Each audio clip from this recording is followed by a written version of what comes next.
الحمد لله رب العالمين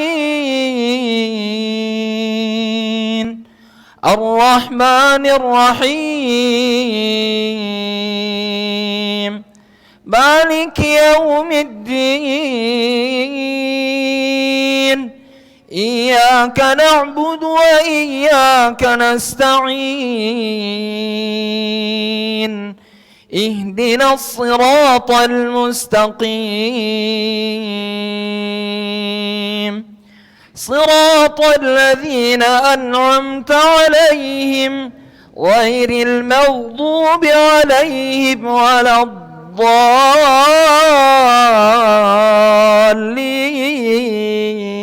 الضالين آمين. فلا أقسم بمواقع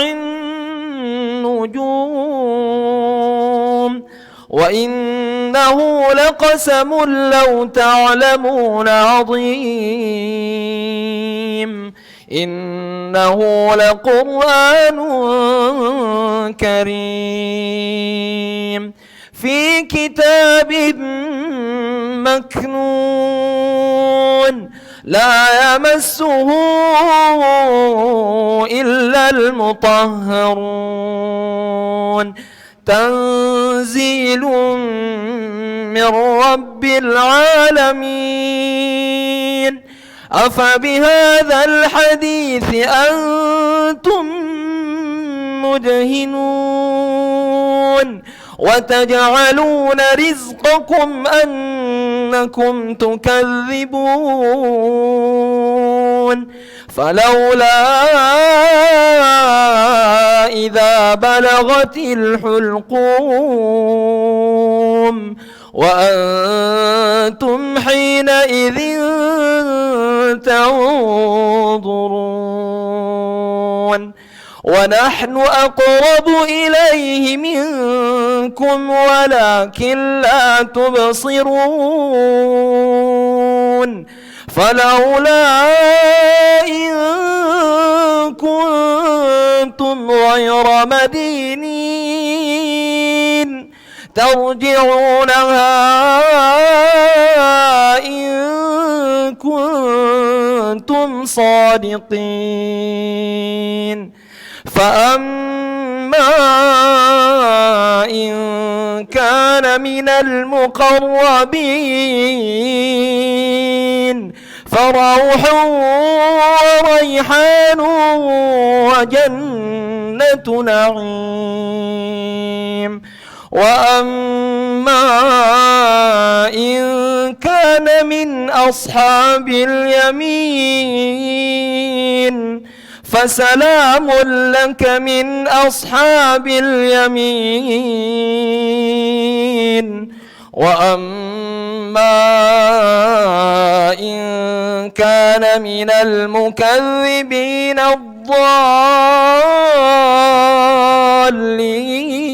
الضالين فنزل من حميم وتصلية جحيم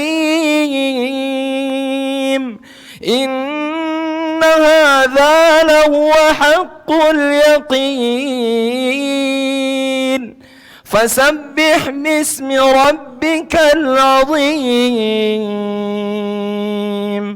الله أكبر.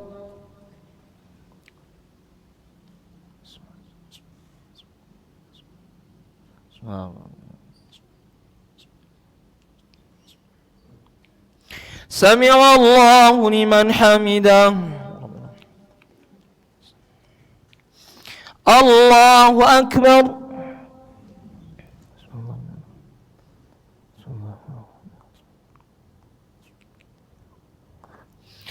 الله أكبر.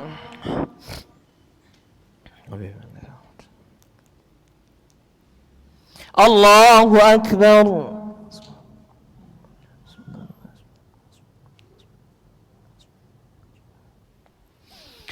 الله أكبر. بسم الله الرحمن الرحيم الحمد لله رب العالمين الرحمن الرحيم مالك يوم الدين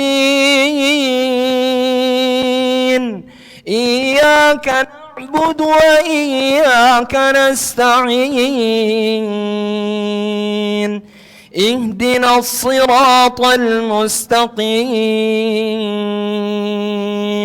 صراط الذين أنعمت عليهم غير المغضوب عليهم ولا الضالين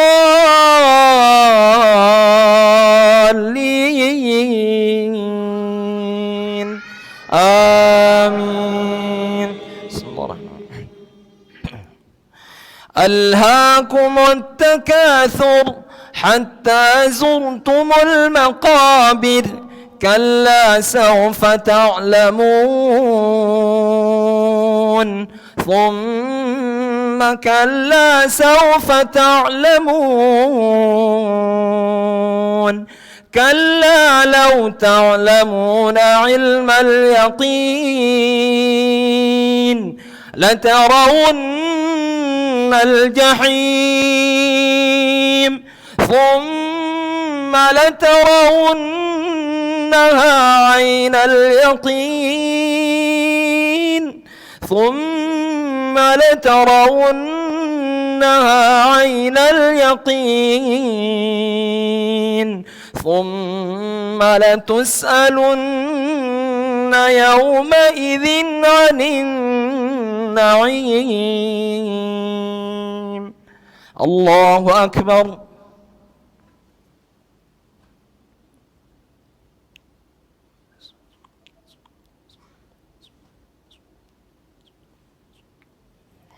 سمع الله لمن حمده. الله أكبر.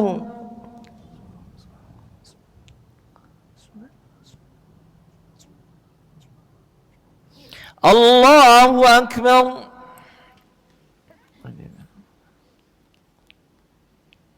الله أكبر.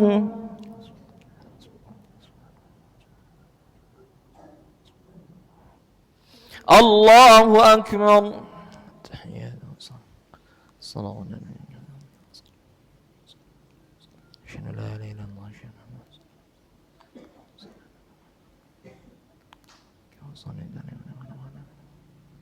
اللهم بارك على الله أكبر.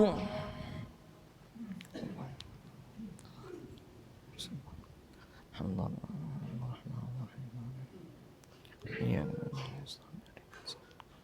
صلاة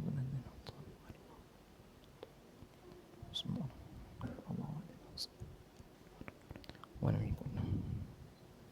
الله أكبر.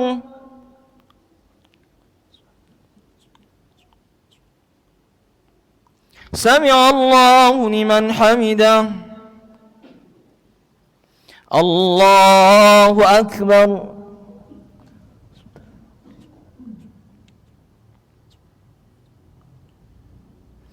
الله أكبر.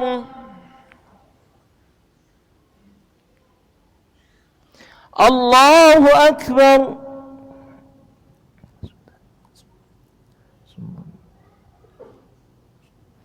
الله أكبر.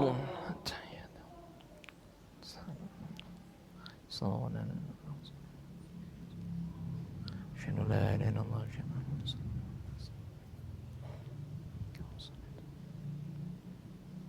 اللهم بارك لنا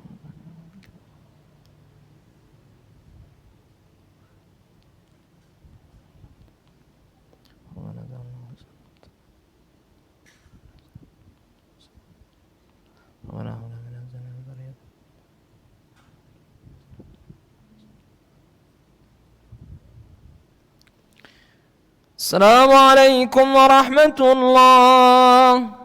السلام عليكم ورحمة الله. استغفر الله استغفر الله استغفر الله. اللهم أنت السلام منك السلام تبارك ذا الجلال لا إله إلا الله وحده لا شريك له.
Assalamualaikum warahmatullahi wabarakatuh. Innal hamdalillah nahmaduhu wa nasta'inuhu wa nastaghfiruh wa na'udzu billahi min syururi anfusina wa min sayyiati a'malina. May yahdihillahu fala mudhillalah wa may yudlil fala hadiyalah. Wa asyhadu an la ilaha illallah wahdahu la syarikalah wa asyhadu anna Muhammadan abduhu wa rasuluh la nabiyya ba'dah.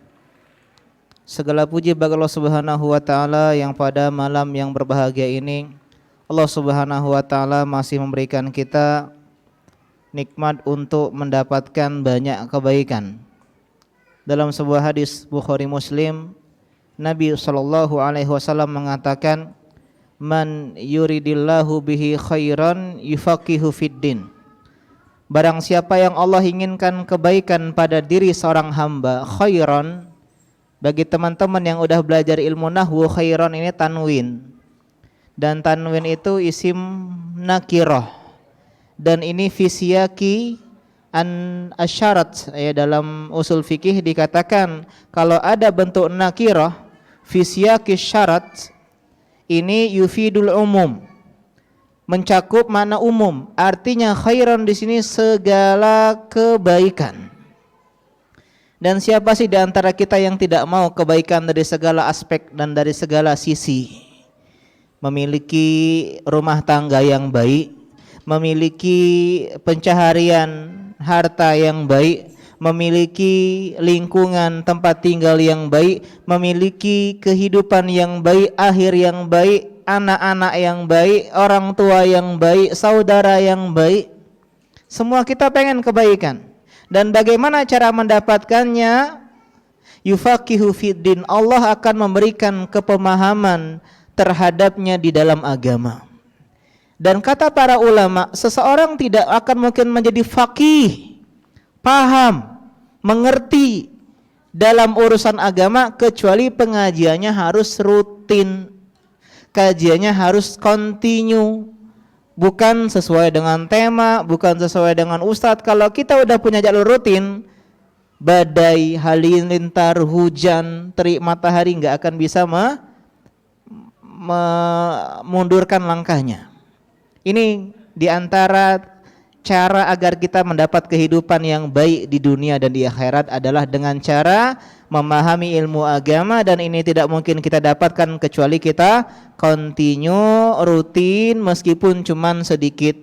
Dalam sebuah hadis Nabi sallallahu alaihi wasallam mengatakan, "Inna ahabbal a'mali ilallah." Amal yang paling Allah cintai adwamuha wa in qalla. Yang continue, yang rutin, yang terus menerus meskipun cuman sedikit. Kita misalnya setiap malam nih, ya, membaca cuman 1 halaman saja Al-Quran setiap hari misalnya dalam sebulan, ini lebih baik daripada kita baca Al-Quran cuman sekali sebulan tapi khotam, atau setahun sekali khotam langsung 3 kali di bulan Ramadan. Kalau kita rutin membaca sedikit, ini jauh lebih baik. Kenapa? Karena di sana ada keistiqomahan. Istiqomah, ya, di antara hal yang Allah Subhanahu wa taala berikan kepada kita, yang ini di antara hal yang harus kita syukuri adalah istiqomah di dalam jalan menuntut ilmu. Kalau seseorang rutin pengajian, Pak, kemudian dia meninggal, kita husnuzon dia meninggal fisabilillah. Karena di antara bentuk jihad di jalan Allah Subhanahu wa taala adalah jihad dengan ilmu. Jadi kalau kajian rutin ini di antaranya adalah suatu kebaikan yang sangat luar biasa. Alhamdulillah kita udah selesai, ya, belajar fikih puasa rukun Islam yang keempat. Sekarang tiba kita di rukun Islam yang the last, ya, rukun Islam terakhir, ending yang 5, yaitu apa? Haji. Ustadz, saya orang miskin, gak mungkin haji. Impossible is nothing, Pak. Bukankah tukang bubur aja naik haji? Jangan tiru tukang bubur, Pak. Soalnya dia naik haji gara-gara hadiah dari bank, nggak boleh itu, ya, riba. Kullu qardin jarra manfaatan fahuwa riba. Ya. Tapi bisa jadi memang kita berikan oleh Allah rezeki. Mungkin kita diberikan rezeki oleh Allah Subhanahu wa taala, ada orang yang pengen berikan kita harta atau bisnis kita melejit pesat. Tiada seorang pun yang tahu bagaimana kehidupannya di esok lusa. Jadi persiapan, prepare dulu, Pak. Ilmunya dulu, amalnya nanti. Kalau kita udah dapat ilmu, siap kapan saja untuk haji. Tapi kalau kita nggak belajar ilmu agama, ya, kita nggak punya kesiapan. Kita masuk hari ini hanya sebatas pengantar saja, prolog, muqaddimah, tapi sebenarnya inilah yang paling penting, Pak. Kalau kita baca buku, jangan lupakan pendahuluan. Sebagian kita kalau baca buku loncat langsung ke isi, pendahuluan nggak dibaca, keliru. Kata para ulama, di dalam memahami buku ada 4 hal sekurang-kurangnya yang kita pahami. Yang pertama, nama bukunya, nama kitabnya. Kitab apa yang kita pelajari? Kitab apa? Nah, kamu udah tahu. Fathul Qorib. Apa? Fathul Qorib. Apa?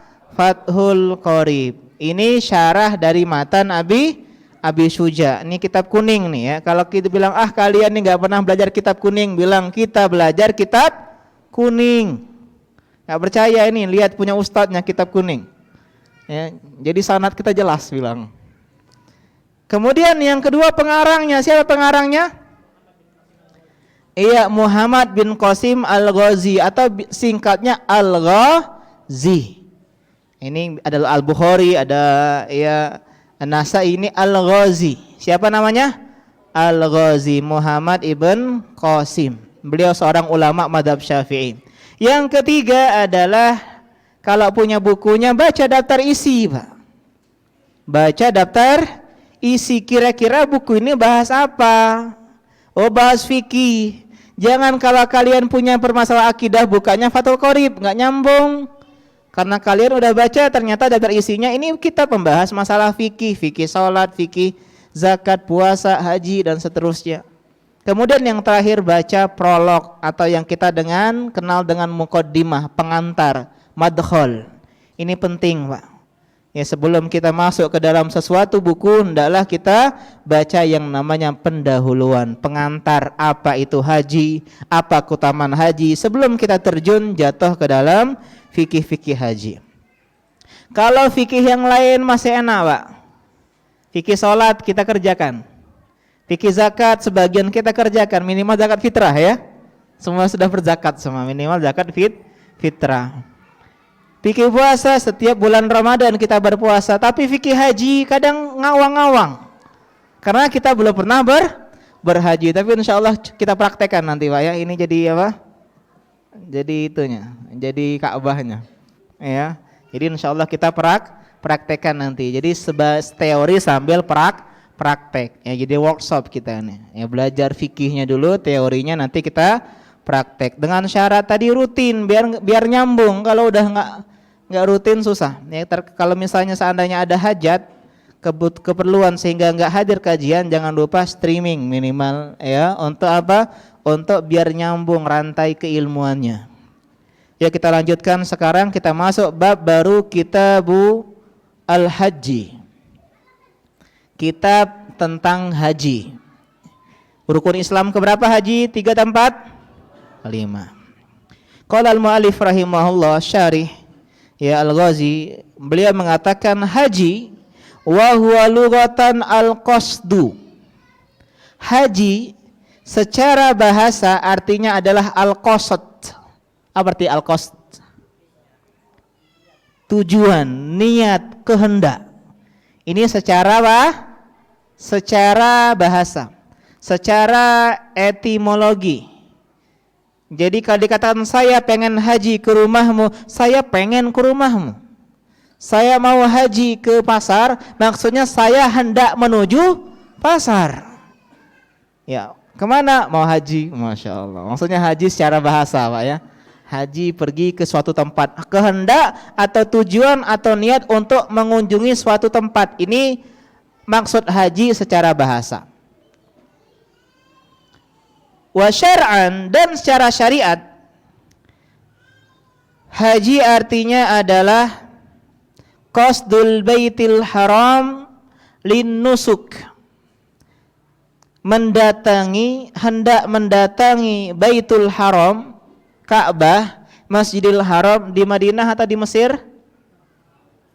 Di Mekah, ya. Yang kita bahas kemarin di Masjidil Haram sholatnya 10.000 atau 1.000 kali?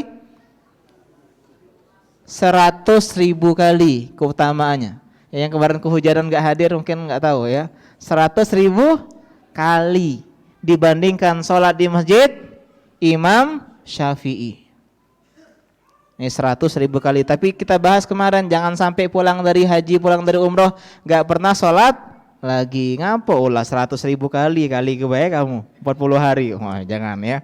Kewajiban tetap jalan. Jadi arti haji adalah mendatangi Baitul Haram, mendatangi Ka'bah, mendatangi Masjidil Haram di kota Makkah, kota kelahiran Nabi SAW. Tanah haram yang diharamkan berburu di dalamnya, diharamkan menemukan, ya, mengambil harta yang hilang di sana. Diharamkan kita di sana kita berkata-kata kotor, berbuat keji. Tanah yang Allah Subhanahu wa taala muliakan. Tanah yang dahulu dihuni oleh Hajar alaihissalam dan putranya Ismail. Untuk apa datang ke sana? Untuk rekreasi, untuk belanja, untuk selfie, linnusuk, untuk beribadah. Untuk beribadah kepada Allah Subhanahu wa ta'ala. Jadi kita simpulkan haji secara istilah syariat adalah mendatangi Baitul Haram, rumah Allah di Mekah, untuk melaksanakan ibadah, untuk beribadah kepada Allah Subhanahu wa ta'ala. Ini secara pengertian, secara terminologi atau istilah. Ulangi mendatangi Baitul Haram, atau Masjidil Haram atau Ka'bah di mana? Di Makkah, untuk mengerjakan sebuah ibadah. Di antara ibadah adalah tawaf, sa'i, melempar jamrah, kemudian kita al-hadiyu, menyembelih sembelihan. Dan sebenarnya haji lebih lengkapnya tidak hanya di Baitul Haram, wal masyair, dan di tempat-tempat syiar yang Allah perintahkan kita ke sana. Contohnya ke Arafah, kemudian ke Muzdalifah, kemudian ke Mina. Ini nama-nama daerah yang kita datangi, dan itu di luar kota Mekah. Apa hukum haji?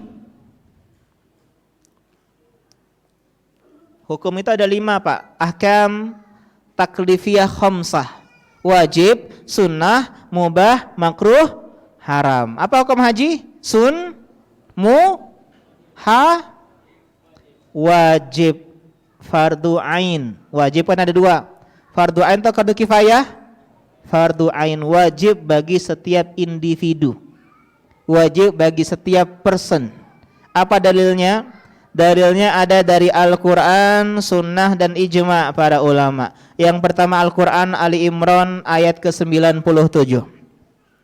Allah Subhanahu wa ta'ala berfirman, adik-adik yang di belakang harap tenang ya. Walillahi 'alan nasi hijjul baiti man istata'a ilaihi sabila wa man kafara fa innallaha ghaniyyun 'anil 'alamin.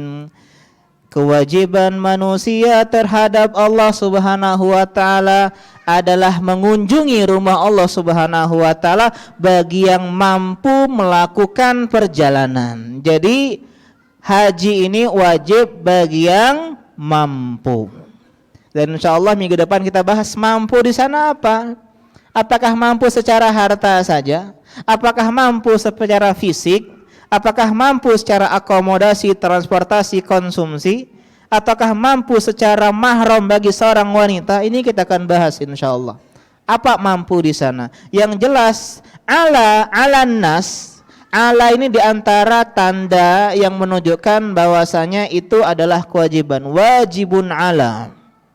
Ya, jadi alaikum bisunnati, maksudnya ilzam. Ya, ilzam. Wajib bagi kalian. Maksudnya wajib bagi manusia untuk berhaji ke Baitullah. bagi orang yang mampu. Siapa yang kufur? Ingat Pak, kita mendatangi Ka'bah bukan karena Allah butuh kita. Selanjutnya, siapa yang kufur enggak mau dia haji, fa innallaha ghaniyun, Allah Maha Kaya. Allah Maha berkecukupan dari segala sesuatu, anil alamin, dari segala semesta alam. Allah enggak butuh semesta alam.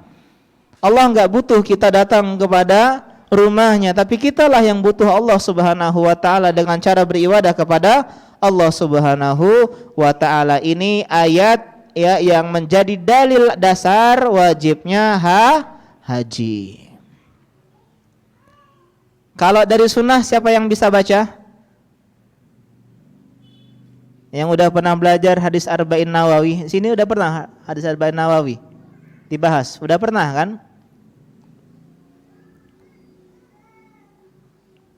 Coba temannya beli hadis Arba'in Nawawi, matanya saja, baca 1 minggu. Selesai itu. Ya, selesai. Hadis Arba'in yang ketiga tentang rukun Islam dari sahabat Abdullah bin Umar. Apa kata Nabi SAW? Buniyal Islamu ala khamsin. Islam dibangun di atas 5 hal. Ini dasar rukun Islam. Yang pertama apa? Syahadati alla ilaha illallah wa anni Rasulullah atau wa anna Muhammadan Rasulullah. Yang kedua, wa iqamis shalah. Yang ketiga, wa ita'iz zakah. Yang keempat, khilaf secara riwayat, ada yang mengatakan shaumi Ramadan, ada yang mengatakan hajjul bait atau hajjil bait. Yang lebih tepat shaum Ramadan dulu, baru yang terakhir adalah hajjul bait. Ini dalil Bukhari Muslim yang menjadi dasar tentang wajibnya haji. Rukun Islam yang 5. Syahadat, salat, puasa. Ya, syahadat, salat, zakat, puasa dan haji. Kemudian ada lagi hadis. Ya, tadi hadis Bukhari Muslim dan ini juga hadis dari Muslim. Ya, afwan Bukhari. Hadis dari Muslim saja. Bukhari Muslim juga nih. Hadis yang kedua. Enggak, hadis dari Muslim saja. Dari Abu Hurairah radhiyallahu taala anhu, beliau mengatakan khatabana Rasulullah sallallahu alaihi wasallam. Nabi pernah berkhutbah di hadapan kami, kata Abu Hurairah. Kemudian beliau mengatakan, ya ayyuhan nas, wahai manusia, qad faradallahu alaikumul hajja fahujju. Allah sudah wajibkan kalian berhaji, hajilah kalian. Faqala rajulun, ada seorang sahabat yang bertanya, akulla amin ya Rasulullah, apakah hajinya setiap tahun? Fasakat, Nabi diam, enggak jawab. Ini dalil bahwasanya boleh Pak dalam khutbah itu seseorang mengajak bicara khotib atau khotib mengajak bicara orang. Itu udah sholat belum? Tahiyatul masjid belum? Sholat boleh, ya. Jadi enggak sesuatu yang dilarang begitu. Ini ada yang motong khutbah Nabi. Ya Rasulullah, tiap tahun apes gimana? Nabi diam. Sampai diulang sampai 3 kali. Akulla amin ya Rasulullah. Apakah hajinya tiap tahun? Nabi diam. Apakah hajinya tiap tahun? Nabi diam. Kemudian Nabi mengatakan, lau qultu na'am lawajabat wala mastata'tum. Kalau aku bilang iya, na'am, iya, maka benar-benar wajib haji setiap tahun. Wala mastata'tum, dan kalian enggak akan bisa. Tidak akan mampu Pak haji setahun. Haji seumur hidup aja enggak mampu banyak, apalagi setiap tahun. Kemudian Nabi mengatakan, ya hadis yang sering kita dengar, ya zaruni ya ma amartukum, biarkan aku atas apa yang aku perintahkan kepada kalian, jangan banyak tanya. Kathratus su'al, banyak bertanya yang memberatkan. Kata Nabi, innama ahlaka man kana qablakum kathratu su'alihim wa ikhtilafuhum ala anbiyaihim. Karena hal yang paling banyak menyebabkan binasa umat-umat sebelum kalian dua. Yang pertama karena banyak tanya, yang kedua karena kalian banyak menyelisihi nabi kalian. Di antara yang banyak tanya adalah Bani Israel, orang Yahudi. Innallaha ya'murukum an tadbahu baqarah. Allah perintahkan, kata Nabi Musa, kalian untuk menyembelih sapi betina. Terserah sapi betina yang kayak mana saja. Mau yang dia pakai baju, mau yang dia pakai make up, warnanya kuning, putih, yang jelas sapi betina. Tapi orang Yahudi banyak tanya, yang wak mano Nabi Musa. Gek kami salah tangkap, padahal Baqarah umum. Tapi mereka bilang, wah, akhirnya mereka mendapatkan sapi betina yang hampir nggak dapat. Sapi betina yang enak dipandang, yang nggak pernah dipakai di bajak untuk bajak sawah. Itu sapi betina milik siapa? Milik seorang anak yatim yang berbakti kepada orang tuanya, nggak ketulungan, Mbak. Alkisah, ada seorang suami istri yang soleh. Suami ini punya anak sapi. Kemudian anak sapi ini dititipkannya di sebuah hutan. Kemudian meninggallah suami tersebut. Anaknya masih kecil. Ketika anaknya udah gede, ya, uminya ini anak berbakti sekali sama orang tuanya, luar biasa. Dan lihatlah bagaimana Allah membayar kebaktian itu lebih cepat dibandingkan amal kebaikan yang lain di dunia, Pak. Ini anak sangat berbakti terhadap orang tuanya. Ketika dia udah beranjak dewasa, udah balik, ibunya bilang, nak, sebenarnya bapakmu itu punya harta warisan. Sapi yang ditinggalkannya di hutan. Sapi ini, Pak, setiap melihat manusia dia kabur. Benar-benar sapi yang dirawat oleh alam. Nggak pernah dibajak, ya, nggak pernah dipakai untuk berbajak, dan dia sangat takut dengan manusia. Kata ibunya, cobalah kau pergi ke hutan, kau cari sapi punya kita, punya bapakmu itu. Akhirnya dia datang ke hutan, dan dia karena sapi tersebut tahu ini anak majikannya, akhirnya nurut. Kemudian disuruh ibunya, nak, jualah sapi ini dengan 1 dinar. Bahasa kita mungkin harga sapi ini 10 juta. Jangan kau jual selain harga 10 juta. Siap? Siap. Datanglah dia ke pasar. Malaikat pengen menguji kebaktian nih anak. Berapa sapinya? 10 juta. Ku beli 20 juta. Nggak galak. Pokoknya kata ibu aku 10 juta. Masya Allah. Ya, berbakti kepada orang tuanya. Ibunya bilang, jangan jual kecuali 10 juta. Pokoknya saya pengen 20 juta. Enggak mau. Pokoknya 10 juta. Akhirnya pulanglah dia. Ibu, tadi ada yang nawar 20 juta. Saya enggak mau. Lah apa dak galak? Ya sudah, kalau begitu juallah sapi ini, harganya 20 juta atau 2 dinar. Ya, atau sekian dinar, saya lupa bilangan dinar dirhamnya. Kemudian datang lagi malaikat, dia tawar, jangan 20 juta mah, ini sapinya bagus, 30 juta. Enggak mau. Pokoknya ibu saya suruh harganya 20 juta. Enggak mau, 30, 20. Masya Allah ini ya, tawarannya aneh ini. Akhirnya pulang cerita, utuh kayaknya, nak, itu tuh malaikat yang pengen menguji kebaktianmu terhadap ibumu. Coba kalau ketemu sama dia, tanya apa kehendak dia, apa kemauan dia.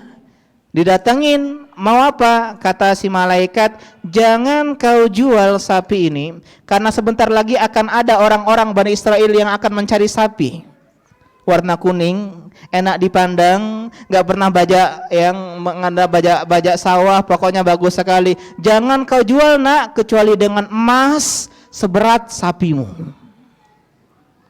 Emas seberat sapi.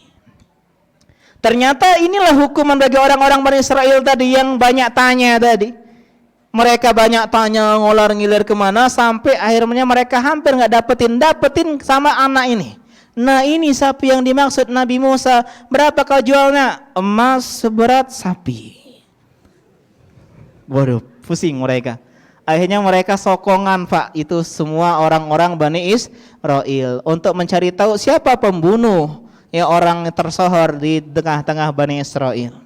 Kemudian dibelilah, disembelih sapinya, diambil bagiannya, ada yang bilang lidahnya, ada yang bilang ekornya, ya.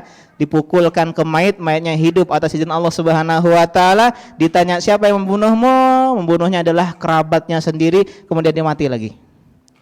Ya, cuman untuk dapatin itu dia mengeluarkan emas sebesar sapi. Gara-gara banyak tanya. Ada guru kami, dosen kami, Ustadz Yasir hafizahullah taala. Ya, beliau memang mencari-cari, ya. Beliau punya dua lembar ujian, cuman simpan di lembar kedua. Cuman 1 lembar saja. Ada yang bilang, Ustadz cuma 1 lembar? Nah, inilah banyak tanya. Nah, sampai 2 nah. Ya, jadi jangan banyak bertanya yang itu memberatkan kita. Ustadz boleh tak warna pena warna hijau, pena warna pink kau. Nah, susah nyari. Boleh ada Ustadz nulis pakai pena biru. Boleh ada Ustadz nulisnya di kertas ini, kertas itu. Dia kan banyak tanya. Sedangkan kata Ustadznya bilang begini, kerjakan saja. Jangan banyak bertanya yang menyebabkan kita susah kayak sahabat ini. Udah dibilang wajib haji, udah. Konsekuensinya sekali seumur hidup. Tapi dia tanya, apakah tiap tahun? Nabi tegur. Dan ada ayat yang berbunyi tentang masalah ini. Ya, surat Al-Maidah atau Al-An'am saya lupa. Ya ayyuhalladzina amanu la tas'alu an asya'a in tubdalakum tasukum. Wahai orang yang beriman, jangan kalian banyak tanya sesuatu yang kalau keluar jawabannya malah menyulitkan kalian. Jangan banyak bertanya yang bikin sulit. Tanyalah yang bermanfaat. Jangan tanya-tanya yang menyulitkan kita. Kalau lagi mandi di kali ngadap kemana, boleh dak ngadap ke kiblat, ngadap ke baju kau agak dimbe wong. Ustadz, kalau kita di bulan sholatnya ngadap kemana? Kalau kau udah di bulan baru telepon aku, agak aku kasih tahu. Kan ini pertanyaan yang tidak bermanfaat. Anjingnya Ashabul Kahfi itu helder, apa warnanya? Ini kan nggak bermanfaat. Sebagian orang bertanya tentang hal-hal yang tidak bermanfaat. Ini termasuk masalah haji tadi. Jadi haji sekali seumur hidup, enggak tiap tahun. Kaedahnya kata Nabi, wa ma nahaitukum anhu fajtanibuh. Apa yang aku larang tinggalkan, wa ma amartukum bi syai'in fa'tu minhu mastata'tum. Yang aku perintahkan kerjakan semampunya, udah. Jangan banyak bertanya yang memberatkan diri kalian. Itu kata Nabi SAW. Karena hukum asalnya kalau sesuatu didiamkan Nabi, berarti ini keringanan bagi kita sebagai umatnya. Kemudian dari ijma' para ulama, ya, bahwasanya ulama ijma' haji adalah salah satu bagian dari rukun Islam yang diketahui secara keumuman umat muslimin. Barang siapa mengatakan haji enggak wajib, maka dia udah kafir, keluar dari agama Islam. Kapan haji diwajibkan? Ulama beda pendapat. Ada yang bilang tahun ke-6, ya. Annahu furida fi sanati sadisa minal hijrah. Di buku terjemahannya ada catatan kakinya enggak? Enggak ada ya? Ada catatan kakinya. Ada tentang masalah kapannya, kapan diwajibkannya. Ada yang mengatakan tahun ke-5, ada yang mengatakan sebelum hijrah. Ini keliru, sebelum hijrah. Ada yang mengatakan tahun ke-7, bahkan tahun ke-8. Tapi Nabi bisa menaklukkan kota Makkah di tahun ke-8, Pak. Kita ambil pendapat tahun ke-6, kemudian tahun ke-8, kemudian Nabi hajinya tahun ke-10 yang dikenal dengan Hajjatul Wada, haji perpisahan. Karena berselang kurang lebih 4 bulan atau 3 bulan setelah haji wada, Nabi SAW wafat. Jadi Nabi haji Islamnya hanya 1 kali. Dan ini dalil bahwasanya bolehnya umroh sebelum haji. Nabi umroh di tahun ke-7, umroh Hudaybiyah, badal dari Hudaybiyah. Ya, beliau SAW umroh dulu baru kemudian haji. Sekarang kita bahas tentang keutamaan haji. Biar semangat, Pak, ya. Yang pertama, haji itu bisa menghapuskan dosa dan kesalahan kita. Enggak ada Pak bekal terbaik menjumpai Allah Subhanahu wa taala dibandingkan sedikitnya dosa. Ustadz, kenapa enggak banyaknya amal? Karena banyaknya amal belum tentu diterima. Jadi sedikit dosa. Kemudian selanjutnya banyakkan amal. Karena kalau kita banyak amal, banyak dosa, habis. Tapi kalau kita sedikit dosa, apalagi dosa sama manusia, maka ini diantara bekal terbaik dan terindah menjumpai Allah Subhanahu wa taala. Karena itulah kita kaum muslimin paling semangat dengan amal-amalan yang paling banyak menghapuskan dosa. Dia tanya istighfar. Nabi istighfar sehari berapa kali? 100 kali. Lailatul Qadar, malam terbaik, kita dianjurkan minta apa? Apa doanya? Allahumma innaka afuun tuhibbul afwa fa'fu anni, minta pemaafan dosa. Dan diantara juga hal yang paling bisa menyebabkan dosa diampuni adalah nih pengajian, Pak. Karena semua yang di lautan, innal alim au talibal ilmi la yastaghfiru lahu man fis samawat wa man fil ardi hatta hitani fi jawfil ma. Orang yang belajar ilmu agama, belajar tentang agama Allah Subhanahu wa taala, maka segala yang di langit dan di bumi akan mintakan ampunan kepada dirinya. Sampai-sampai ikan yang kalian makan sarapan pagi tadi itu mendoakan ampunan kepada penuntut ilmu. Sampai-sampai namla fi juriha, semut di dalam sarangnya, hatta dabah, sampai-sampai hewan melata, semua yang ada di langit, malaikat dan semua ada di bumi. Para hewan-hewan ini memintakan, ya Allah ampuni fulan karena dia seorang talibul ilmi. Ada juga asar yang menyebutkan seseorang yang datang ke pengajian membawa segunung dosa. Bukan bukit, gunung. Kemudian dia mendengar kajian, mungkin ada 1, 2, 3 pepatah kata yang bisa masuk ke dalam relung hatinya, yang bisa menggetarkan jiwanya, membuat dia takut kepada Allah, membuat dia kembali bertobat kepada Allah Subhanahu wa taala. Dia bertobat, dia keluar dari pengajian tanpa membawa dosa satu besar sedikit pun.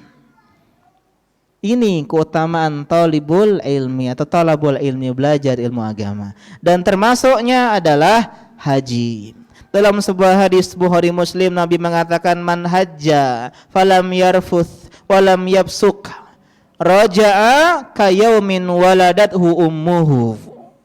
Siapa yang haji, Pak, dalam hajinya dia enggak mengerjakan atau berkata perbuatan kotor maupun keji, dalam hajinya dia tidak berbuat perbuatan maksiat, mungkar, kefasikan, maka dia akan kembali sebagaimana hari ibunya melahirkan dirinya. Apa maksudnya? Dihapuskan semua dosa, Pak. Kayak lahir 2 kali, Pak. Orang yang haji, Masya Allah, kita ngidam-ngidamkan nih haji, Pak. Jangan pergi semangat ke IPB, atau IPB, India, Pakistan, Bangladesh. Berapa hari yang lalu saya ketemu sama orang-orang Pakistan. Oh, dia semangat dakwah kemana? Ke Indonesia, kemana-mana. Udah punya peta dakwahnya, Masya Allah. Katanya, Pak, udah pernah ke Arab Saudi belum? Ya, ngapain jauh-jauh ke Indonesia? Ada apa di sini? Ada Monas?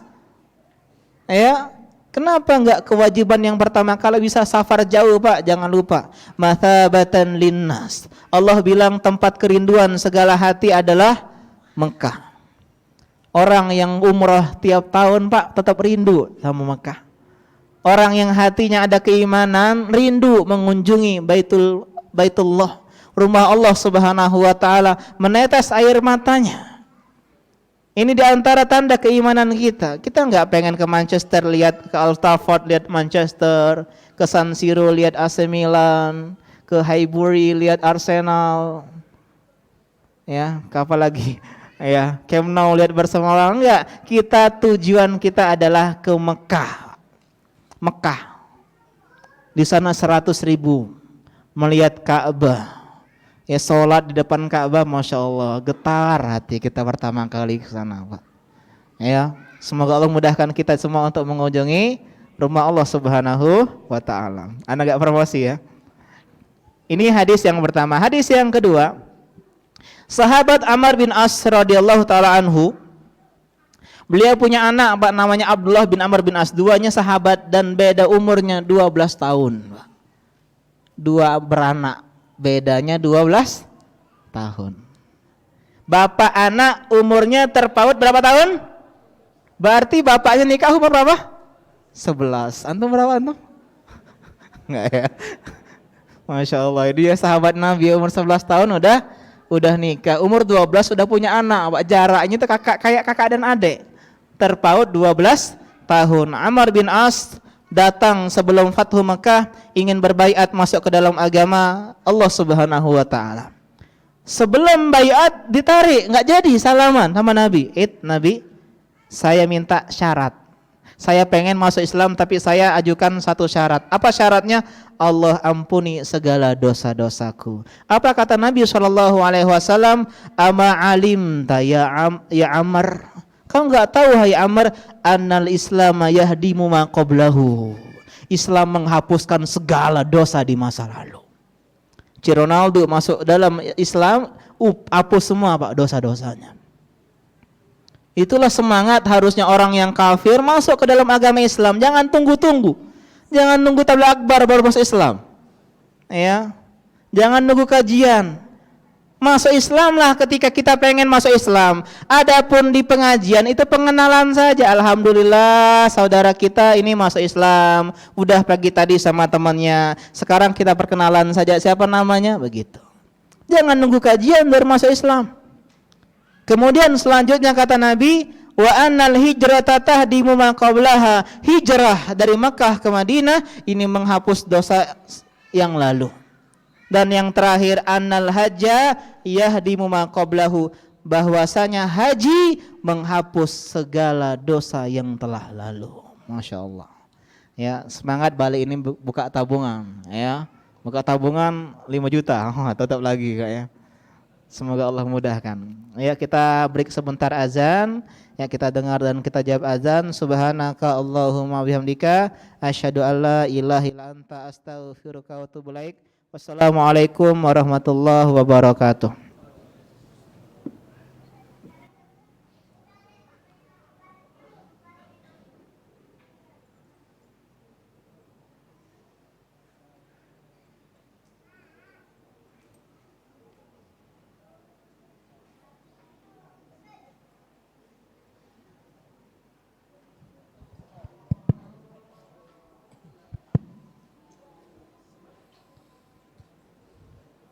Allahu Akbar, Allahu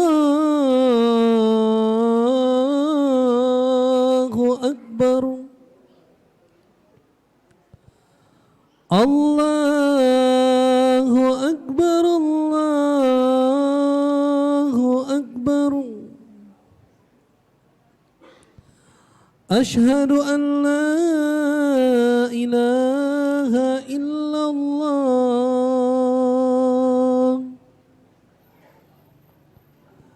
Ashhadu an la ilaha illallah.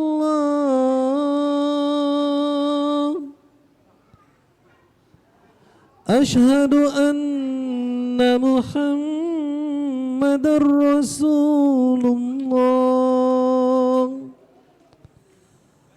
Ashhadu anna Muhammadar Rasulullah.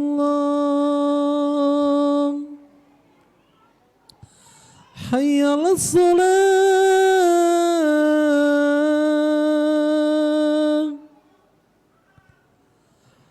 Hayya 'alas salat.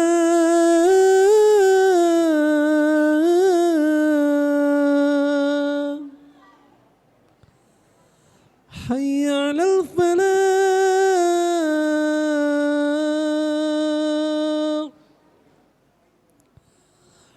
Hayya 'alal falah.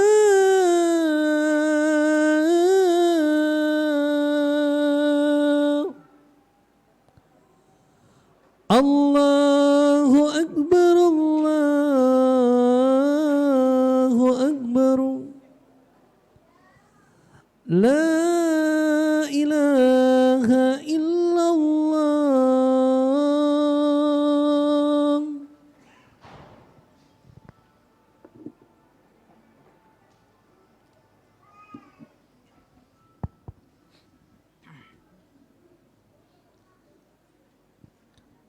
Alhamdulillah wassalatu wassalamu ala Rasulillah wa ala alihi wa ashabihi wa man walah wa la haula wa la quwata illa billah.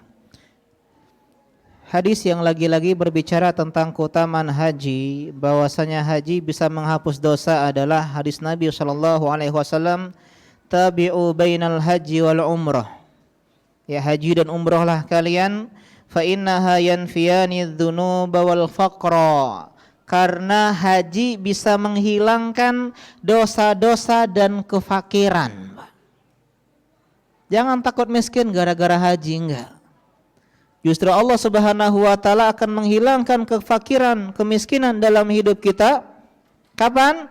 Kalau kita mengerahkan harta kita di jalan Allah Subhanahu wa taala.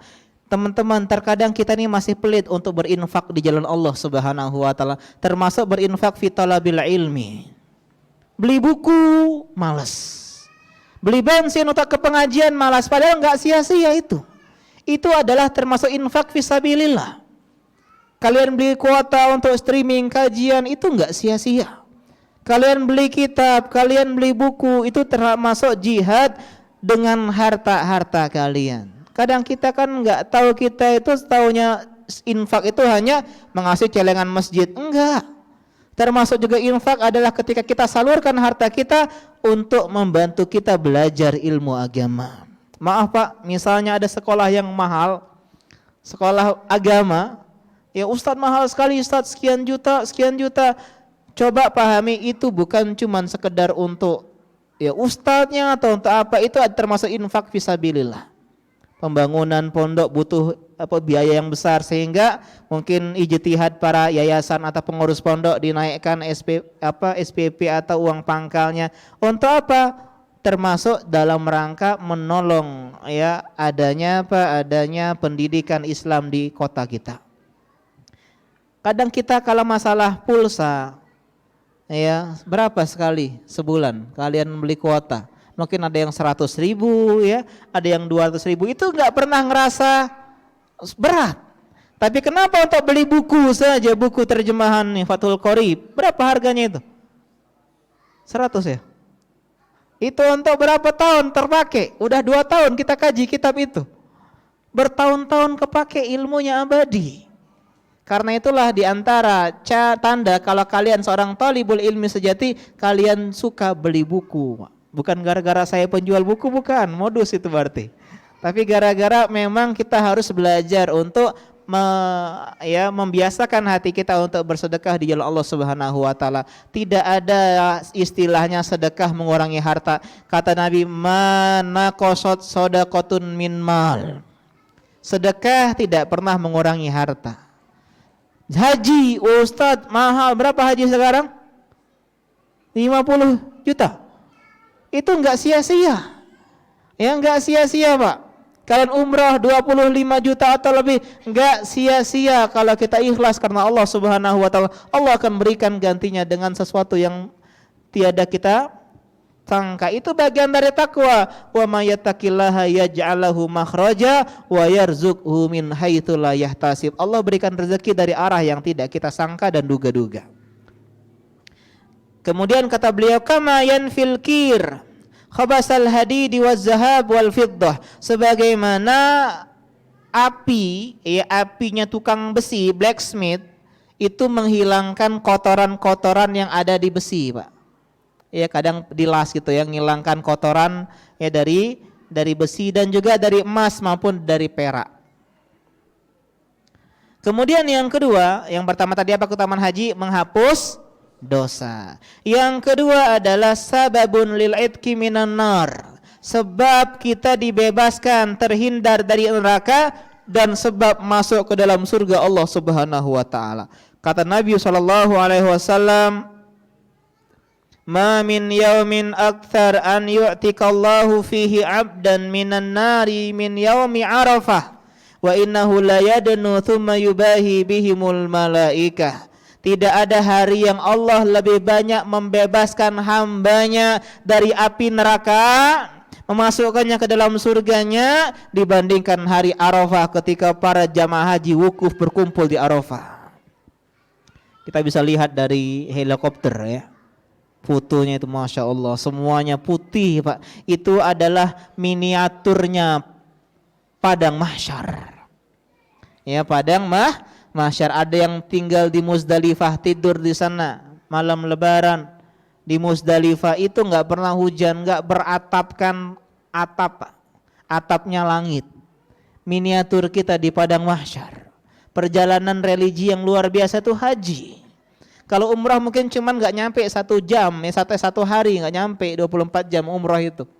Ya, poinnya itu dari kita ihram ya di Zulhulaifah sampai kita tahallul itu nggak sampai 24 jam. Tapi haji ini perjuangan berapa hari? Ya mungkin bisa 3 sampai 4 hari ya kita menjadi orang-orang yang benar-benar beribadah kepada Allah Subhanahu wa taala. Kemudian ya Allah mendekat kemudian membangga-banggakan orang-orang yang haji wukuf di Arafah di hadapan malaikat. Allah bilang ma arada haula, apa yang mereka inginkan. Kemudian di antara hadis yang lainnya, hadis yang luar biasa ya. Yang ketiga bahwasanya balasan dari orang haji adalah surga. Kalau tadi 2 membebaskan dari api neraka, yang ketiga adalah dibalas dengan surga Allah Subhanahu wa taala. Kalau udah surga udah luar biasa, Pak. Al-umrah ilal umrah kafaratun lima bainahuma wal hajjul mabrur laisa lahu jazaun illal jannah. Umrah ke umrah berikutnya ini penghapus dosa antara keduanya. Tahun kemarin kita umrah, tahun ini kita umrah. Umrah yang kedua ini menghapus dosa antara umrah kita yang kemarin dengan yang hari ini. Yang kedua, kata Nabi, dan haji yang mabrur. Haji yang baik diterima oleh Allah, tidak ada balasan yang layak dan pantas untuk haji kecuali surga Allah Subhanahu wa taala. Kalau Allah sudah balas dengan surga berarti ini amalan yang luar biasa. Wajar Pak, orang-orang miskin menabung untuk haji. Kenapa? Jalan menuju surga Allah Subhanahu wa taala. Dan di antara jalan yang juga kata Allah ilal jannah nih yang kalian sedang lakukan sekarang ini. Kalau kalian mikir kajian ini ilal jannah, hujan deras enggak akan bisa menghentikan langkah kita. Pecah ban tidak akan menghalangi langkah kita. Kenapa? Thoriqon ilal jannah. Kalau haji itu jannah, kita akan semangat untuk apa? Menunda beli mobil, menunda beli rumah. Untuk apa? Untuk membangun surga Allah Subhanahu wa taala nih haji, Pak. Kemudian yang keempat, haji adalah sebaik-baik amalan. Dalam sebuah hadis, kalau tadi hadisnya Bukhari Muslim, ini hadis Bukhari Muslim juga. Ada orang tanya ke Nabi, ayyul a'mali afdal, amal apa yang paling the best, paling terbaik? Beliau bilang imanun billahi wa rasulih, beriman kepada Allah dan Rasulnya. Thumma madza, kemudian apa lagi? Yang kedua jihadun fi sabilillah, berjihad di jalan Allah Subhanahu wa taala. Thumma madza, apa lagi? Hajjun mabrur, haji yang mabrur. Dan tanda haji mabrur adalah sepulang haji lebih baik Pak daripada sebelum dia haji. Ini tanda haji mabrur. Kalau dia dulunya sholatnya bolong-bolong, habis haji Masya Allah di masjid terus, pecinya putih terus. Kalau dahulu misalnya ya dia jarang ke pengajian, habis haji dia sering pengajian. Justru yang indah ketika kita dapat kenal hidayah sebagian orang itu di umrah dan haji, Pak. Loh, kok enggak ada zikir setelah sholat ini ya? Mikir mereka. Ya, kok enggak ada begini-begini? Enggak mungkin ini salah, ini kan tempat sumbernya Islam. Yang mereka sebagian orang bilang Wahabi dan yang seterusnya, mikir. Sehingga akhirnya mereka dapat hidayah. Banyak Pak orang yang dapat hidayah pulang dari haji, mulai kritis Al-Quran dan Sunnah. Apalagi kalau pembimbingnya orang yang udah kenal Sunnah, mantap Sunnah. Tinggal dipoles sedikit dengan sering rutin kajian, kena insya Allah atas izin Allah Subhanahu wa ta'ala. Yang terakhir adalah sebaik jihad bagi wanita. Aisyah ibunda kita pernah bertanya, "Ya Rasulullah, naral jihad afdalul amal." Kita tahu bahwasanya jihad itu adalah sebaik-baik amal. Lah kalau kami gimana? Afala nujahid? Gimana dengan kami? Kami jihad enggak? Kata Nabi, "La, enggak. Walakunna afdalul jihad." Kalian justru ada sebaik-baik jihad, yaitu hajjun mabrur, haji. Jadi ibu-ibu semangat berjihad dengan cara ya menabung untuk memiliki wajah yang glowing, skin care, apalagi hand body, ya, kemudian make up dan seterusnya yang mahal-mahal. Bukan berarti nggak boleh beli, nanti marah ibu-ibu yang jual skin care, ya. Boleh, cuman mungkin ada ya kita bisa hemat lah sesuatu yang bisa untuk kita mulai menabung haji sedikit demi sedikit. Tapi ingat Pak, nggak boleh pakai dana talang haji, itu riba. Dana talang haji riba, 5 juta buka tabungan. Kan buka tabungan minimal berapa? 25 kalau nggak salah Pak ya. Minimal 25 juta. Nah kalau talang haji itu kita buka 5 juta dapat rekening. Kenapa? Karena 20 jutanya udah dipinjami bank. Kita nyetar ke bank 30 juta. Ini riba namanya. Ya tolong menolong dalam riba. Jadi yang boleh itu buka rekening biasa saja.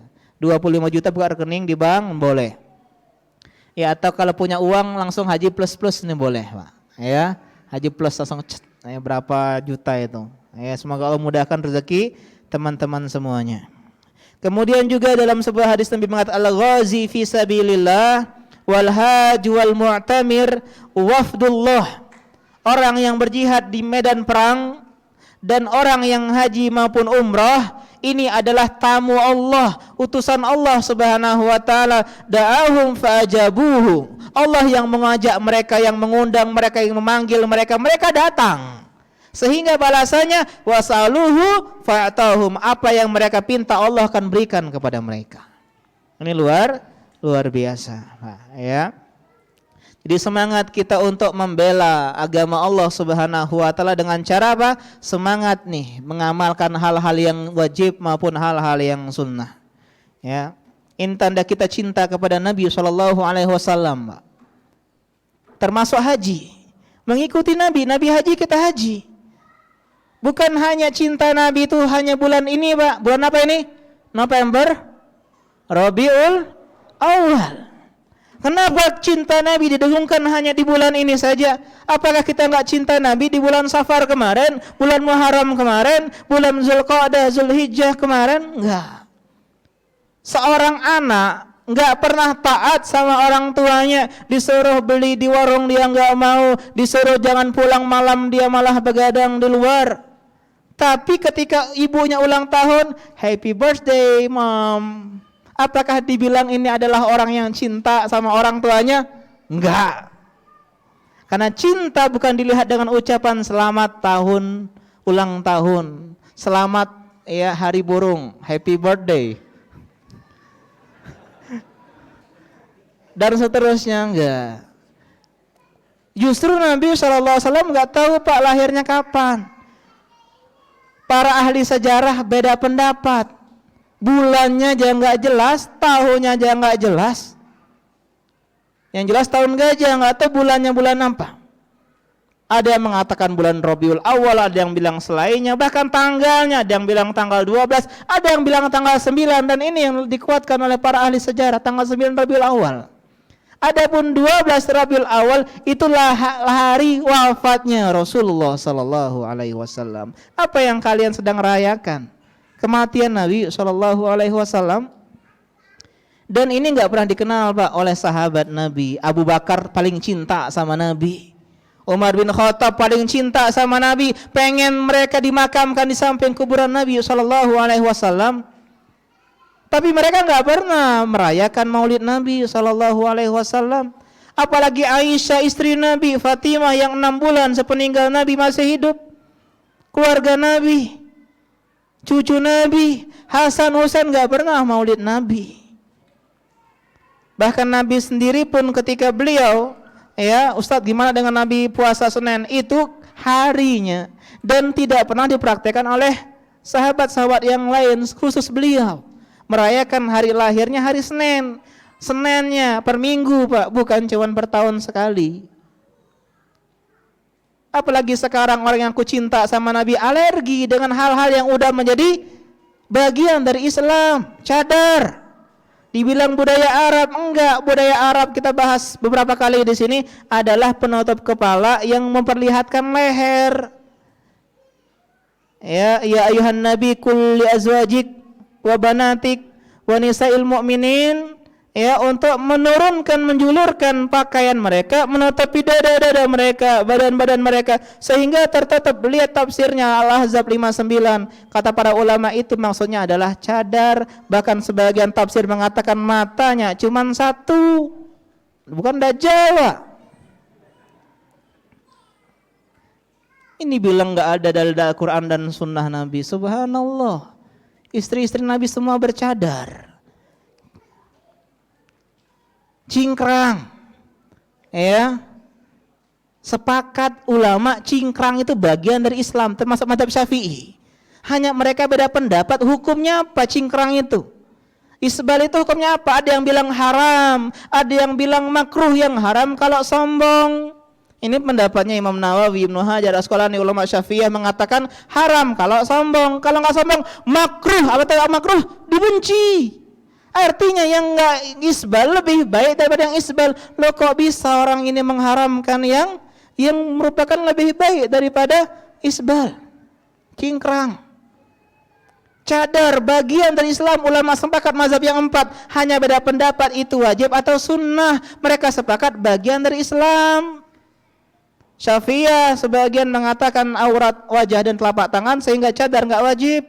Meskipun sebagian ulama Syafi'iyah lainnya mengatakan cadar wajib.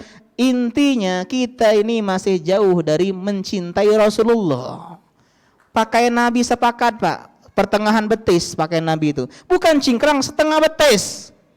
Tahu setengah betis? Naik ke celana setengah betis, itu pakaian Nabi. Ini baru cuman pocok mata kaki sedikit lah alergi. Cak, mana kau tinggal di zaman Nabi? Jadi teman-teman Abu Jahal jangan-jangan gara-gara benci sama cingkrang. Istri-istri Nabi semuanya. Ini diantara tanda cinta kita kepada Nabi SAW. Belajar apa yang Nabi ajarkan tentang haji, tentang fikih, tentang akidah, tentang segala sirah Nabi, terutama teman-teman ya. Ya, kalau Allah panjangkan umur saya habis fikih, ya kita lanjut sejarah Nabi. Biar 3 pertanyaan malaikat mungkar nakir udah kita jawab semua. Akidah udah pernah sejak tahun 2015 atau 2014 awal saya bahas akidah. 2,5 tahun sampai sekarang bahas fikih. Nggak tahu sampai kapan ini bahas fikihnya ya. Kalau panjang umur selesai kita bahas sejarah Nabi SAW. Biar bisa kita insya Allah menjawab malaikat mungkar dan nakir. Man Rabbuk, siapa Tuhanmu? Udah belajar rukun Islam yang rukun iman yang 6. Madinung, apa agamamu? Udah belajar mah fikih, bukan cuma rukun Islam, tapi dari awal toharoh sampai selesai masalah jihad atau mungkin masalah pembebasan budak. Yang terakhir man nabiyuk atau man hadalladzi rajul bu'isa fikum. Kita belajar sejarah Nabi SAW sejak beliau lahir sampai beliau wafat. Ya, kita harus belajar. Jangan taunya biografinya apa Raffi Ahmad, misalnya biografinya Sir Alex Ferguson, ya, atau Insinyur Soekarno. Taunya kita nggak pernah belajar biografi Rasulullah SAW. Ya, kita akhiri, insya Allah kita lanjut sedikit tentang tanya jawab.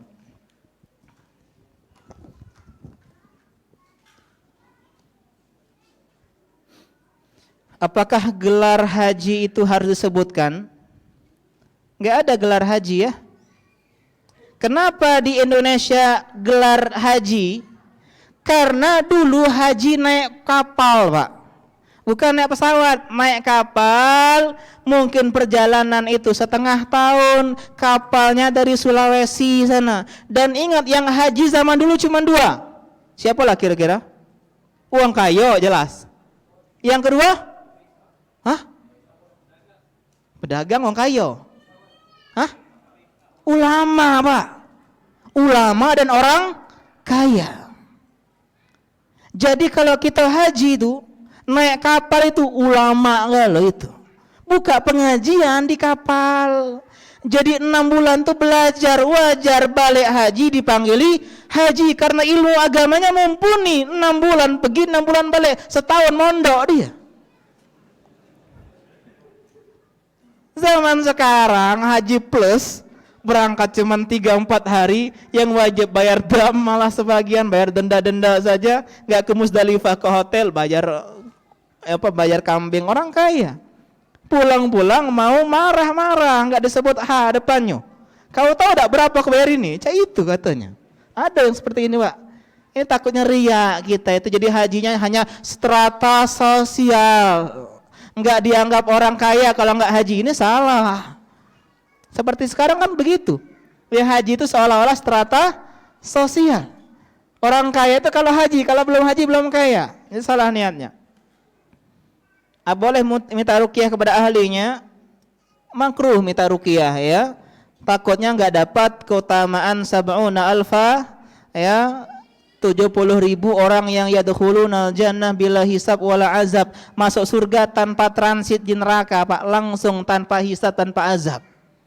Siapa mereka? La yastarqun, mereka enggak minta diruqyah. Wala yaktawun, mereka enggak minta pengobatan kai. Wala yatatawyarun, mereka enggak percaya tatoyur, mitos ya yang lain-lainnya. Wahum ala rabbihim yatawakkalun, mereka bertawakal kepada Allah Subhanahu wa taala. Ini dasar, Pak, dalam masalah akidah. Ya, jadi dimakruhkan minta ruqyah. Yang boleh itu kalau kita minta ruqyah untuk orang lain begitu loh. Ya, ada keluarga kita sakit. Dan ingat, ruqyah itu ibadah, semua orang bisa. Sama kayak berdoa, Ustaz kenapa enggak ini keluar jinnya? Ya namanya doa, kadang dikabulkan, kadang tidak. Jangan tertipu dengan ahli ruqyah yang sekarang sering di TV itu, ya. Takutnya settingan nantinya. Apakah umrah juga menghapuskan dosa yang lalu sebagaimana haji? Iya, kita sebut tadi al-umrah wal umrah kafaratun lima bainahuma. Umrah ke umrah ini penghapus dosa, ya.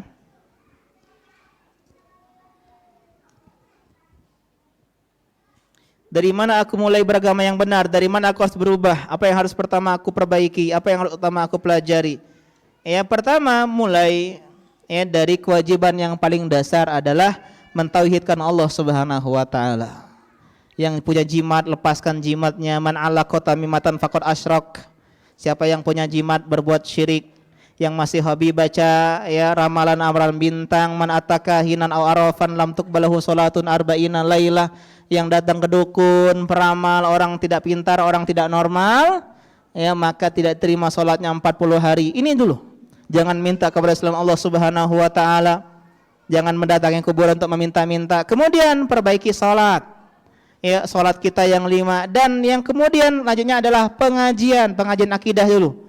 Ada Ustaz Edi di sini, ada Ustaz ya Yusuf Solihin yang bahas masalah akidah, ada Ustaz ya Ibnu Hajar juga bahas akidah, ya Ustaz Mujib, kemudian Ustaz yang lain bahas masalah akidah. Ya kalau fikih ya sambil jalan, terutama fikih salat, tohara dan salat. Hajilah nanti ya, banyak pengajian tempat lain, dan tolong perbaiki juga teman-teman kita ya. Hijrah itu hijrah juga teman-temannya. Bagaimana menyikapi peraturan pemerintah yang melarang memakai cadar dan celana cingkrang dan isu namanya baru wacana. Cuman kita ini edukasi ke masyarakat saja, kita nggak ngurusin masalah pemerintah mau ngadain itu atau enggak. Yang jelas kita edukasi bahwasanya itu adalah hal yang tidak benar, tidak tepat. Masa rok mini nggak pernah dilarang ya, rok 1 kilan itu, baju tank top nggak pernah dilarang, wacana pun nggak pernah, padahal jelas itu haram ya. Tapi kenapa orang yang pengen mengikuti istri-istri Nabi Shallallahu Alaihi Wasallam, mengikuti pakaian Nabi dengan cara menaikkan di atas mata kaki, kok malah dikatakan ini bagian dari radikalisme? Udah salah, radikalisme sekarang ini ya politik jadinya. Harusnya radikalisme itu adalah setiap segala pemikiran yang mereka itu bertentangan dengan tujuan kedaulatan Republik Indonesia, meskipun dia di Papua sana. Kalau mereka pengen ya lepas kemudian berbuat rusuh, itulah teroris sebenarnya. Itulah radikal, meskipun mereka bukan Muslim, mereka nggak berjenggot, mereka nggak pakai celana, ya, mereka nggak pakai cadar. Ya, jadi penting sekali masalah ini edukasinya. Ya, jadi kita doakan saja pemerintah kita dan edukasi kepada masyarakat keluarga kita bahwasanya cadar bagian dari Islam, cingkrang bagian dari Islam. Masa kita tinggal di daerah Nabi nanti bilang Nabi cingkrang, Nabi kebanjiran gitu. Sahabat, ente ini kurang dasar. Ketemu di zaman Nabi ada istri-istri Nabi bercadar, bilang ninja Hattori, hantu dan seterusnya. Enggak mungkin kan, teman-teman. Itu diantara hal yang harus kita pahami. Apakah kita dahulukan haji orang tua dulu karena uangnya pas-pasan? Ya haji, ya itu kewajiban pribadi dulu sendiri. Ya sendiri dulu, baru kemudian hajikan orang tua. Kalau uangnya cukup ya. Kalau uangnya nabung, bisa buka tabungan dulu. Apakah membaca buku termasuk majelis ilmu dan didoakan ampunan oleh penduduk bumi dan langit? Ya termasuk belajar ilmu agama. Cuman keutamaannya nggak seperti keutamaan kita pengajian, Pak. Membaca buku itu tambahan, Pak. Penunjang. Standar itu adalah pengajian. Karena buku nggak bisa menjelaskan isinya. Kita salah memahami, nggak benar. Karena itulah kata para ulama, siapa yang gurunya buku, salahnya lebih banyak daripada benarnya. Karena itulah silakan baca buku banyak-banyak, tapi jangan pernah tinggal dengan pengajian. Karena pengajian bisa ya menyingkat waktu, pengajian bisa ketemu dengan teman-teman yang soleh, saling memotivasi. Kalau buku ya kita nggak dapetin hal-hal itu. Kalau ustadz bisa ditanya, kalau buku, buku ini maksudnya apa? Nggak bisa jawab buku. Imam Suyuti bolehnya maulid Nabi, ya itu termasuk ijtihad Imam Suyuti. Kita ngikuti Allah dan Rasulnya, Al-Quran dan Sunnah sahabat Nabi, bukan Imam As-Suyuti. Dahulu sistem pembayaran haji setoran rutin ke bank konvensional, di mana ada sistem biaya admin rutin. Karena diwajibkan, apakah tetap sah? Kalau biaya admin nggak masalah ya. Kalau kita dahulu belum mengenal manasik sesuai sunnah, apakah pelaksanaan haji kita diterima? Ya diterima insyaallah ya, karena kita ketika itu nggak tahu. Apalagi sebenarnya yang tambah-tambahan itu saja yang bid'ah. Yang penting rukun terpenuhi. Rukun haji ada 4, suit ya, sa'i, wukuf, ihram, tawaf ya. Kalau udah terpenuhi itu sah insyaallah. Dan meninggalkan pelanggaran haji kelas berat, itu berhubungan badan dengan istri. Kalau udah nggak begitu, insyaallah sah hajinya, meskipun banyak-banyak ya kebid'ahannya. Orang yang tinggal dekat dengan Ka'bah, apakah bisa disebut haji setiap tahun? Ya, enggak ya. Tetap haji itu wajibnya cuma satu kali seumur hidup ya. Meskipun dia orang kaya, kalau dia haji setiap bulan bisa, cuma nggak bisa haji sebulan, Pak ya. Karena haji itu bulannya cuma sekali setahun ya. Tetap nggak wajib. Ya, jadi wajibnya cuma sekali seumur hidup. Apa ini maksud dengan sunnah wajib dan sunnah? Karena kemarin saya dengar kajian sunnah wajib seperti pakaian atas mata kaki dan jenggot. Iya, makanya bedakan sunnah menurut siapa. Sunnah secara hadis adalah ma'udi fa'ilan nabi min qaulin aw fi'lin aw takririn aw sifatin khalqiyatin aw khuluqiyah. Segala yang disandarkan ke nabi itu sunnah, baik wajib maupun sunnah. Jadi jenggot nabi sunnah nabi, tapi hukumnya wajib memeliharanya. Cingkrang, sunnah nabi, maksudnya adalah perbuatan nabi, tapi melakukannya hukumnya wajib menurut pendapat sebagian para ulama. Jadi harus bedakan antara sunnah nabi dan hukumnya sunnah. Sunnah nabi itu lebih luas, Pak. Salat wajib sunnah nabi, perbuatan nabi. Ya. Haji sunnah nabi, perbuatan nabi. Jadi segala yang disandarkan ke nabi itu namanya sunnah. Perbuatan nabi, ucapan nabi, takrir nabi, kemudian juga sifat nabi. Sahabat menyebutkan sifat akhlak ya maupun sifat fisik, itu semuanya adalah sunnah nabi sallallahu alaihi wasallam. Bagaimana memandang kelompok partai Islam yang tiap pekannya mengadakan liqa? Karena saya sendiri masih mengikutinya. Sebenarnya masalah liqa sering kita bahas. Liqa ya secara manajemen nggak masalah, ya nggak masalah. Liko itu kan cuman bikin ya satu satu kelompok bagus, ya bagian dari manajemen dalam sebuah dakwah. Yang salah adalah liko yang partai ini biasanya keliruannya dua. Yang pertama, pematerinya bukan orang yang kompeten, kakak kelasnya. Belajar Islam dari mana mereka? Apa yang diajarkan kalau mereka saja nggak paham Islam?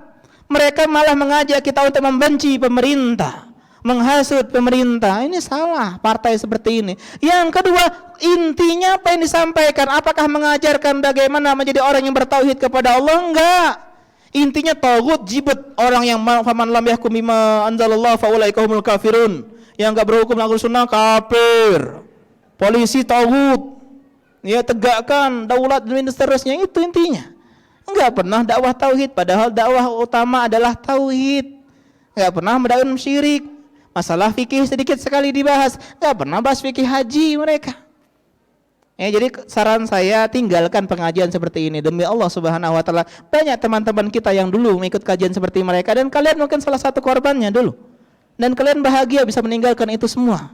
Jangan takut dicela, jangan takut. Biasa kalau kita keluar dari sini dimusuhi. Ini cara tanda-tanda hisbi, Pak.